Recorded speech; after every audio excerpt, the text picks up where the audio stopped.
Hey, welcome to the Amputate to Elevate Success podcast, where we help you amputate the things that hold you back so you can elevate to the best version of yourself. I'm John Register, Paralympic silver medalist, combat veteran, and founder of Inspired Communications International, the company that helps individuals and organizations shift faster during times of change by letting go of what no longer serves their growth. This show is for leaders, for change makers and resilience warriors who are ready to get real about transformation. If you're tired of tiptoeing around tough conversations and you're looking for practical insights to turn setbacks into springboards, this is your space. Today's guest is Tony Chatman, a certified speaking professional and expert in organizational culture and change leadership. He helps companies change smarter by addressing the human side of strategy. Tony doesn't just talk about resilience, he lives it. From high-stakes executive coaching to navigating personal adversity, Tony's insights will challenge you in your comfort zones and ignite your next level. So before we jump into this powerful conversation, just do me a solid, do me a favor, subscribe, like, and share this podcast with someone who needs to hear it. Let's build a community committed to transformation. This episode is sponsored by Inspired Communications International, where we help leaders amputate fear, comfort, and old mindsets so they can elevate success through adaptation, innovation, and a full ownership of their journey. Take a breath, get ready, because your elevation starts right now.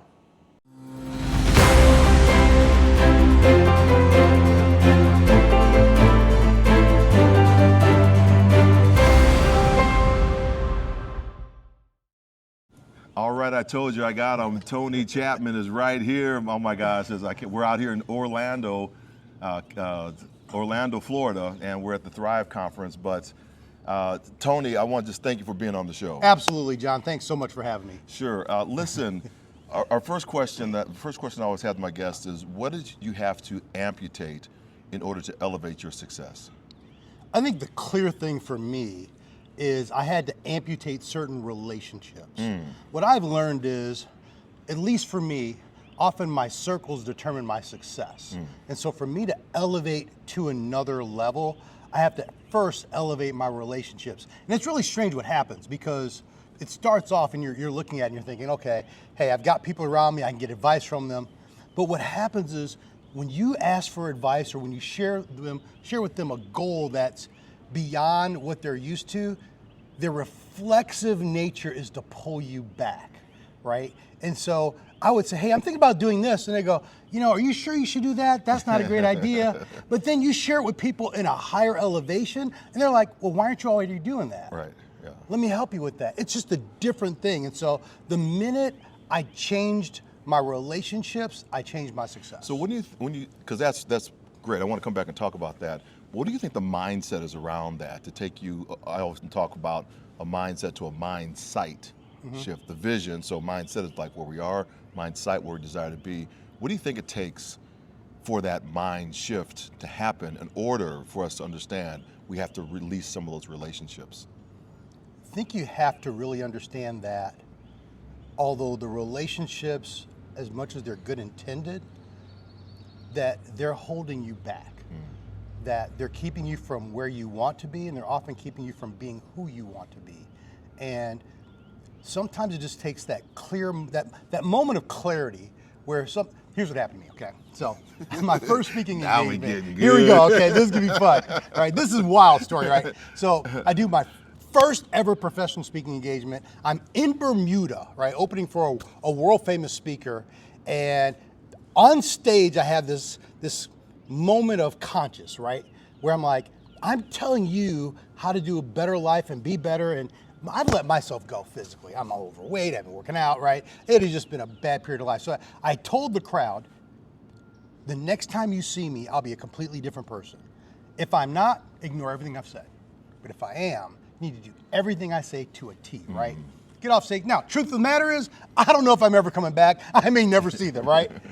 But I took it seriously, so I immediately started working out. I changed my diet, and then 3 weeks later, I get a call saying the sponsor wants to have another event in 3 months.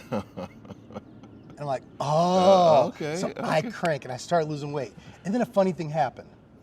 I'm down about 10 pounds, and one of my friends goes, hey, you look like you're losing some weight. I said, yeah. He goes, it's probably temporary water weight. You'll gain it back. And I thought, huh. So then I keep losing weight, but I keep hearing the same thing. So finally, I'm actually down 40 pounds in 3 months. But now none of my clothes fit, right? So I got to go to a store. So I'll never forget this. I go to a well-known place to get suits, and I'm talking to the salesperson, and I said, okay, I want to get 3 suits, I want a blue, a black. And he goes, so why do you need suits? Well, I have a special event. I just lost all this weight. Well, how much did you lose? I said, well, I lost about 40 pounds. How long did it take? He goes, about 3 months. He goes, you shouldn't buy suits today. You're going to gain that weight back. And I'm like, wait. You're going to give up your commission just to hold me back. And I didn't listen to him, found another salesperson, went and did the event. But then I came back and I was talking to a friend, and he says, I got to be honest with you. Seeing you change took away all my excuses of why I'm where I am. And I realized that when I changed my comfort zone, I'm also part of other people's comfort zones. And when I changed, I shifted their comfort zone, and they automatically wanted to pull me back. And that moment changed everything, because once I realized that, I realized me staying in their comfort zone always holds me back. And so that was the mindset and shift. And Mindsight by Dr. Dan Siegel, of course, the Mindsight Institute.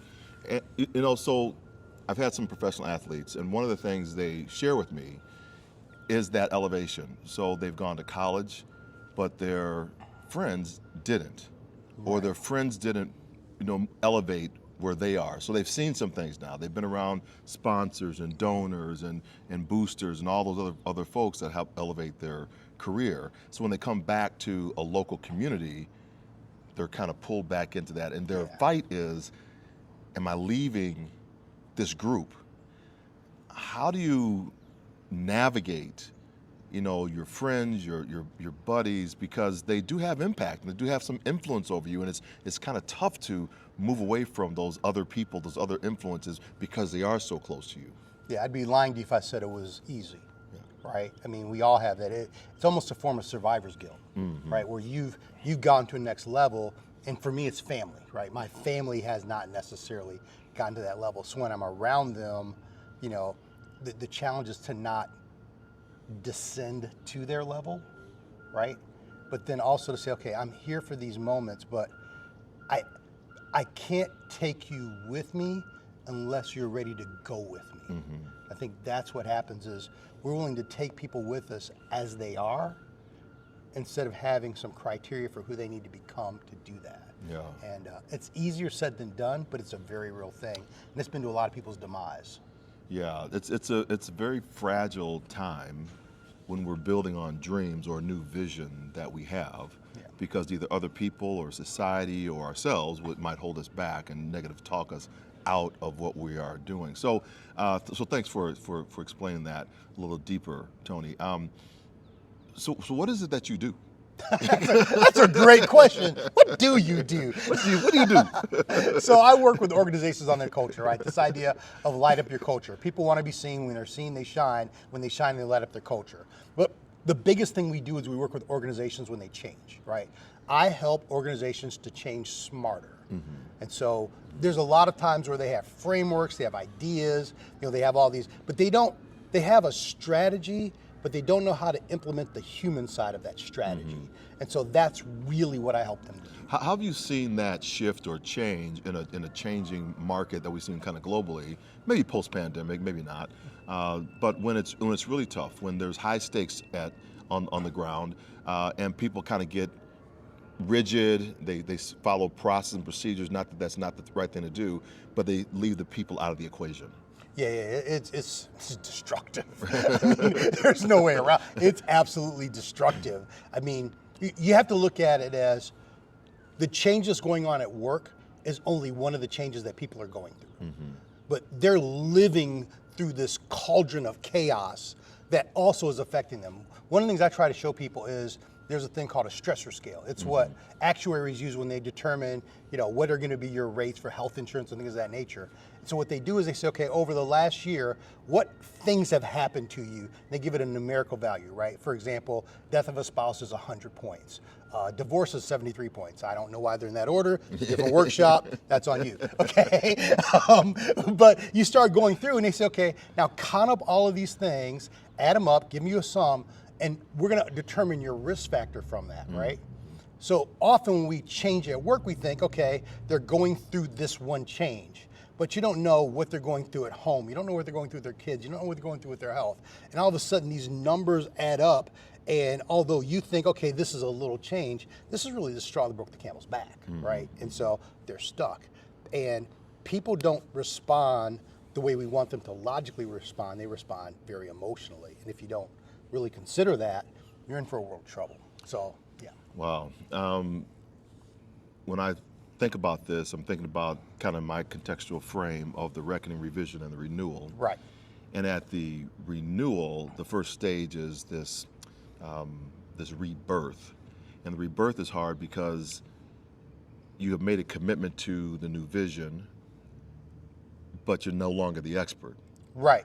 Right. So like say, for example, Tiger Woods takes himself out of the golf game in order to work on his swing to insert himself back in to be better.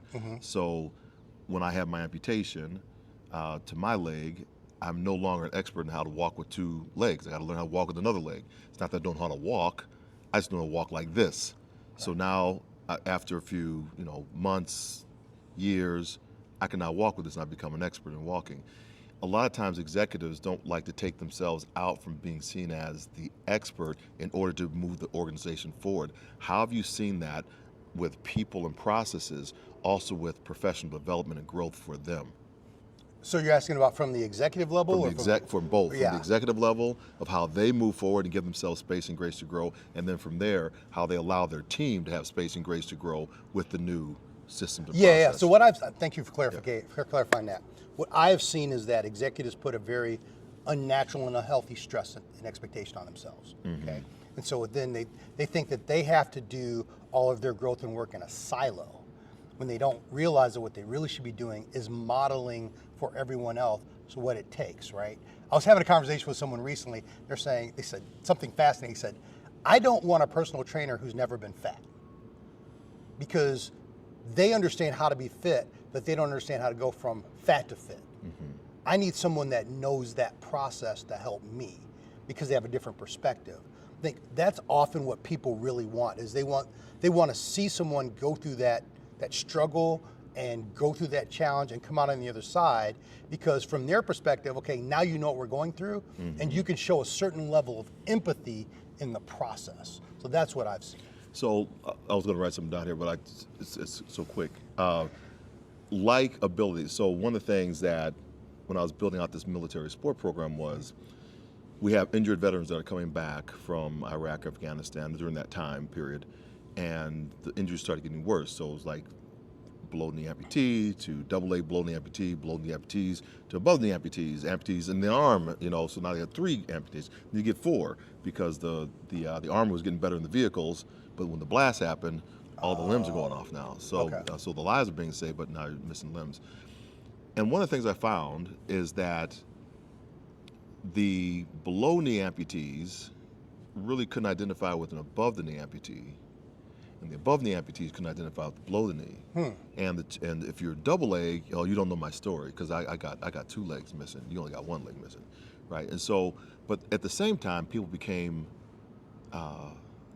adapted to their own environment. So the double leg amputee was like, I'm so glad I'm a double leg amputee, not a double leg in an arm. Right. So use that as an analogy. Have you seen where like groups will... Bro, I was already in my brain there. Go ahead, finish the question. Let's go through the process. Have you seen like groups doing the similar thing? Like, this is where we are. You don't understand my pain. It's our entire society, right? It's like, No, you don't understand what it's like to be black. No, you don't understand what it's like to be gay. You have no idea what it's like to be a woman. You don't have like to do to be a black woman, a black queer woman. You know, you have no understanding what it's like to be Middle Eastern. I mean, you just kind of go through the whole level. And what's funny is, because they share some similarities, you would think they would coalesce with all the groups and then find real power. But they don't. They isolate. And it's this funny thing. It's almost like they don't want other people to be in their group. I don't know if it's a self-pity. I can't really put my finger on it. But it's fascinating because, you know, it's almost like I want to be able to lift up my misery above everyone else's. And it makes for a really interesting dynamic. It's fascinating that you see that happening with our soldiers coming back and their injuries, but I'm starting to think that's just a human dynamic. Yeah, I would agree with that. It is fascinating, and I try to do that and align people who are together, and then showing excellence at some other level, whatever the excellence level is, inside of that group. To say, well, this is possible. You know, so instead of you having the because we have two conversations going on. You have a fear conversation. This will never happen. I don't know what's going to happen to me. Uncertainty, and uncertainty brings non-production or less production, and less production means less widgets being made, which has an economic impact on it. Right. But that fear is also a story of that we're telling ourselves that hasn't happened. But faith is too. Of the hope of what's going to happen. I can tell myself another story as well. So how have you been able to get people to shift from that fear story to a story of hope, to a story of faith, that what I'm doing may be tough at this moment, but I'm going to break through, and I can then bring other people with me? So first, can I come back to the previous question for a second? I just had a moment of clarity. Absolutely. Because I also do work with unconscious bias. And I normally don't label the biases during the workshop. I think that's not as helpful as getting people to go through the experience. But there's a bias called affinity bias. And it turns out that we use the same neural pathways to think about people that we identify with as we do with ourselves. So the way I think about myself, I'll use the same neural pathways as someone. I go, they're like me, right? Which means I naturally give them more empathy. I naturally give them more grace. I'm naturally more patient with them. With people who I don't have that affinity bias with, it's not that I am hateful towards them, I'm just more objective, right? I think that's part of why we isolate in these areas, or why we form, you know, little groups instead of one big group, is we say, well, I can see that you have the same injury as me. And so I have a natural empathy. Your injury, although it's really similar to mine, I see the difference. And so the neural pathways now that I use to think about you are different than what I used to think about myself. And it's a fascinating dynamic, but we see this in almost every dimension of diversity. And we see it in things we wouldn't consider diversity, height, weight, you know, all these other areas, but they play into it. And it's really subjective, right? Yeah, right. Like I may look at someone who's completely different from me and go, I'm nothing like them, but we both end up in, you know, I don't know, no to Japan, and we're like, hey, right? It just kicks in because in that context we find the similarity. So I think that's the one thing. I just wanted to bring that back for 1 second. So now your question about going from fear to like hope, freedom, faith, you know, because there are two stories that we tell ourselves that both have not happened yet. Yeah. I think we're not aware that we tell ourselves stories, though, right? That's a friend of mine said something really interesting to me recently.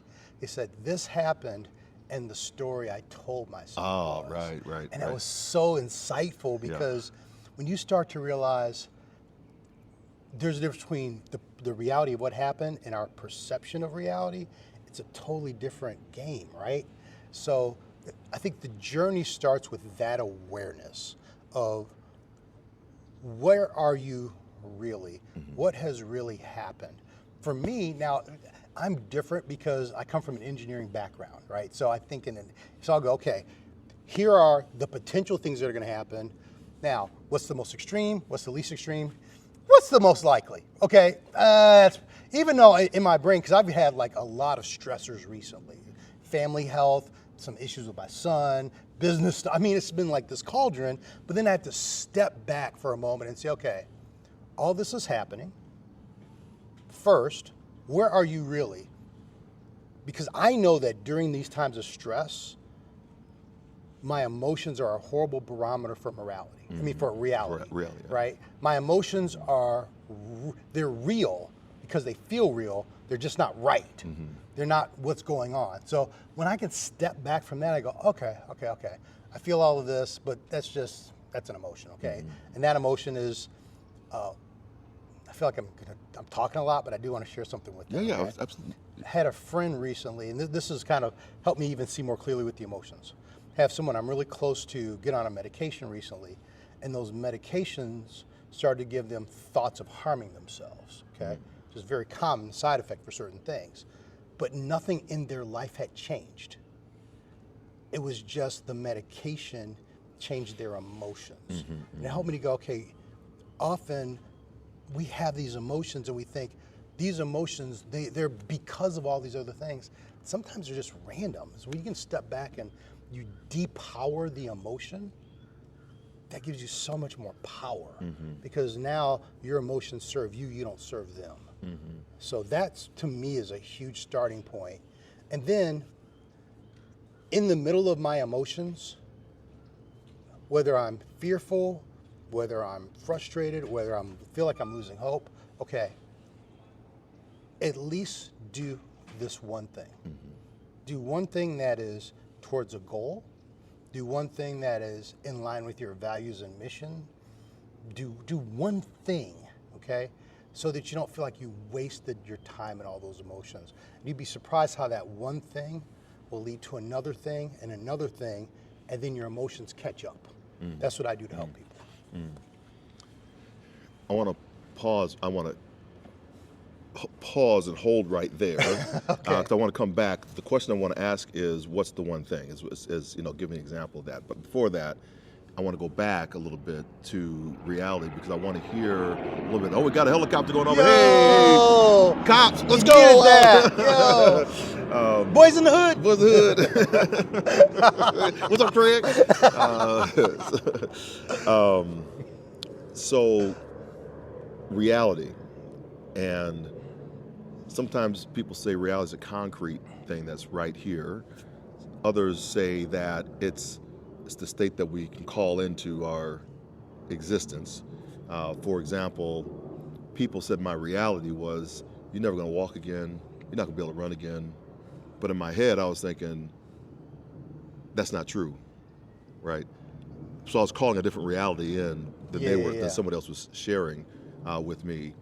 How do you help people who will say that this is my reality, this is where I'm at right now, and get them to cause them to say, I can create the reality that comes to me? Yeah, I would say I would differentiate. Yeah. This is just my own personal thing. When you said, no, I can do these things, that was your reality. When the doctor said you can't walk, that was your circumstance. Okay. Now I would say there are circumstances that you have. They're around you. You probably can't control the circumstances, but that does not dictate your reality. That's how I would say. Okay, gotcha. Yeah. All right, that's good. Okay, now I want to come back to the one thing. Okay. The one thing is when you give people like an activity or an exercise to do, what is a common thing that you might do in that situation? Thinking of two different activities, so I want to make well, sure you I share get both down of them. to We got time. We got time. Oh, time is relative. There you go. That's our reality. Oh my goodness. All right, so there's one activity that we do, and it's a drawing activity, and it seems strange to do, but during the process, I have them draw in different ways, right? And when they first start drawing, you can see they're very insecure and self-conscious because, well, I should be better at drawing than this. By the time we're done, they're just laughing, whatever. What I showed them is said, you know what? What you just did during this process is you changed your set of expectations, right? And often what makes change stressful is not the change. It is all of our expectations were just shifted, okay? But you can naturally do that because if you look at this and say, okay, I'm no longer doing something, this goes back to the CEO question. I'm no longer doing something that I do every day. I'm now drawing with my opposite hand and my eyes closed. I have lower expectations. I know this is not something I practice. This is just gonna go. If you can remember that during absolute chaos, and remember that the people that you lead or the people in your circles are doing the same thing, then you can lead them more effectively because you see where they really are, and you can help them with empathy, but also with clarity. So that would be the one thing there. Let's just go with that for now. I think that's a good one. That's really good. So we're talking with Tony Chatman, CSP, Certified Speaking Professional, brilliant man that can just change and light up a room. So if you're looking for a keynote speaker, make sure that you are dialed and locked in on him. We'll put his information in the show notes for sure. What's the next question I have for you is, many people will say, you know, what I would tell my younger self, version of myself.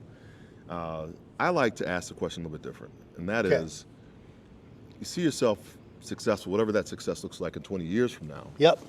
And you're on the beach in Mexico. Oh, you already live in Mexico. I was like, that's really what we're doing? I'm like, so we're talking about tomorrow. His reality today. I live walking distance to the beach in Mexico. So there you have it. Don't feel sorry for him. He gives massages every day. Oh yeah, we get the beach massage, you know. I'm coming down the It's a rough life. It's a rough life. It really is. So you see yourself, you could be 20 years down the road, right? Right. And whatever that looks like, and it's a success and whatever the big vision that you have for it, what do you tell yourself today that helps get you there? Keep the main thing the main thing. What do you mean? So easy to, so number one, you define your success, right? Success may be, hey, I want to make 7-8 figures. Success may not be that. Success may be, you know, I'm looking at how I want to raise my family, how I want to make enough money to do this. I want to contribute to this way. I want to be philanthropic. I want to be charitable. I want to define your success, and then don't let others or life distract you from that success. Because if you don't, you may do someone else's success, but not find your happiness and fulfillment. That's what I would have my future self tell me. That's a great question. That's brilliant. Thank you. So, what's a question that I have not asked that you would like to get out that you think during the conversation? Yeah, I think we should go this way a little bit. You know, we've talked. I'm fascinated about your work, and there's a lot of cross sections and similarities. But I think the elephant in the room is, how is what both of us are doing relevant in the time that we're in? Without getting political, but we're in the middle of uncharted water, right? What are we doing business-wise, personally? What are we seeing becoming more relevant? What are we seeing? I think that's a really important conversation. And how would you answer that? So I would say for me, it starts off with the main thing being the main thing, right? There's been some, actually, no, I'm going to say something else first. Sure.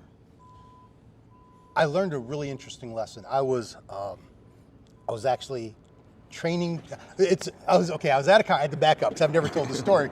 I think I've told it once publicly. So hey, you just said it. Now the police coming again. Oh man, I think that actually, because even though we're at the conference for NSA, the other NSA has been my client before. I think that's them. I think that's a covert operation. That's the intelligence community. Okay. Anyway, I remember I got into financial services with my best friend, and we were at a conference in Chicago. And we were having a meeting with these guys, and this meeting would result in us training traders for a large hedge fund, okay? And we were having the conversation. There was a person in the room who I still don't know why they're in that room, okay? And during the conversation, he goes, yeah, but what about, 9/11? And we were like, I don't know what that's doing, but we kept going. What about, and kept bringing up 9/11. And after the third time, the hedge fund manager looked and said, it wasn't a recession for everyone.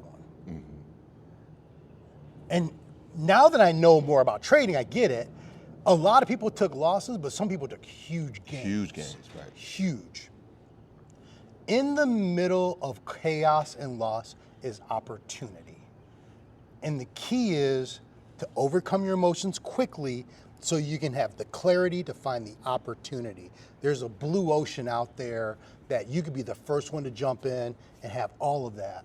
And so I think for me, that's what we've immediately jumped into. And in our conversation, I think we have some similarities there. We're going different directions in it.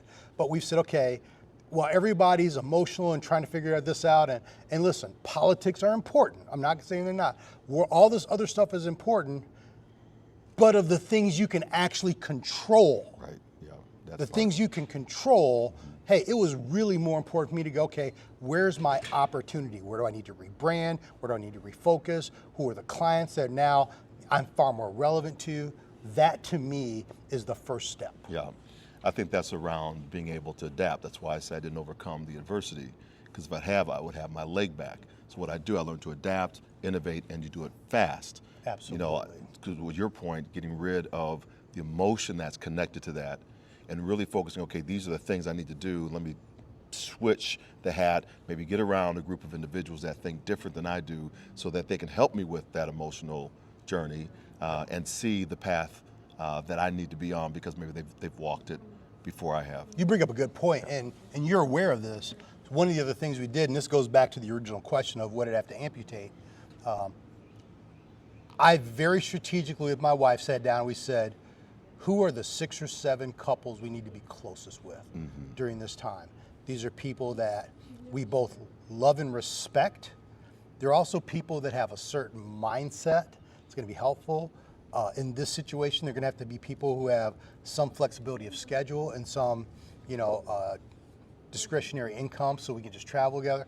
And we have focused on them. And what's interesting is we've tried that before and didn't get a lot of reciprocation. This time, every couple has reciprocated. And you're one of those couples, right? You and Alice, we've communicated that. But it was a very intentional, strategic thing of, we know what we need. And this was not a business decision, this is a personal decision, because it's harder to build relationships when you get older. It's harder to build relationships when you get more successful. That's right. And we're getting both, right? Yeah. And so he said, who are those couples? And the clarity it's given as this turbulence that we're experiencing has come has been so good. You called me out of random. I've called you. All them other, we just randomly call each other. Don't want anything. Just, hey, let's keep this relationship going. Check in. And during the process, we end up bouncing things off of each other. One of them like, hey, I think I got an opportunity for you. All of this stuff happens almost organically because we forged those relationships in this moment. So that's why we're talking with the Tony Chatman. If you haven't gotten anything off of this, I don't know what you're doing. Why are you still here? Because he's dropping bombs, dropping nuggets. What you need to do is put your 8-track in and then push forward so you can get back to the beginning. There you go. Y'all will know what that means in a moment. But this has been a fantastic conversation. And Tony, how do people get a hold of you? The best way is go to my website, Tony Chatman, C-H-A-T as in Tom, M-A-N.com. That has links to everything. I'm very active on LinkedIn, I'm getting more active on YouTube. Those are the 2 primary things, but if you go to my website, you have access to everything. So watch for the close of the show because we always put something special in there for you. It's like the Marvel Comics, right? Boom, in the back of it, there's always gonna be something there for you. Have a great day, go forth and inspire your world. We'll talk to you soon. Bye. John registers CPAE, by the way, CPAE. All right. I don't know what that means. I don't know what that means. Alphabet soup. Hall of Famer, Hall of Famer. Wow, what a powerful conversation with the one and only Tony Chatman. If something he said resonated with you, and I know it did, here's your call to action. What do you need to amputate right now to create space for the elevation? Tony reminded us that change isn't about strategy, it's about identity, mindset, and the circles we allow around us. Now, whether you're navigating organizational transformation or personal reinvention, these truths are for all of us. If you've enjoyed today's episode, go ahead and subscribe, rate, and share. Like this post, this podcast. Someone you know is waiting for exactly what we discussed today. This podcast is brought to you once again by Inspired Communications International, where we help people and organizations shift faster during change by letting go of what's holding them back and stepping boldly into their new normal. Thanks again for listening. Keep elevating, keep pushing, and remember, you've got this. Go forth and inspire your world. Until next time, I'm John Register reminding you that the greatest risk is not taking one at all. Bye for now.